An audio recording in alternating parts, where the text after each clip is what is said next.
മറ്റൊരു പ്രധാനപ്പെട്ട വാർത്തയിലേക്ക്. ഡൽഹിയിൽ ശക്തമായ ഭൂചലനം. രാവിലെ 9:04 ഭൂചലനം അനുഭവപ്പെട്ടത്.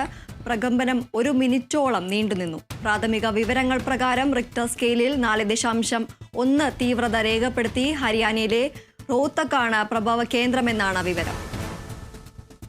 ഡൽഹിയിൽ ശക്തമായ ഭൂചലനം. രാവിലെ 9:04 ഭൂചലനം അനുഭവപ്പെട്ടത്. പ്രകമ്പനം 1 മിനിറ്റോളം നീണ്ടുനിന്നു. പ്രാഥമിക വിവരങ്ങൾ പ്രകാരം റിക്ടർ സ്കെയിലിൽ 4.1 തീവ്രത രേഖപ്പെടുത്തി. ഹരിയാനയിലെ റോഹ്തക്കിലാണ് പ്രഭവ കേന്ദ്രമെന്നാണ് വിവരം.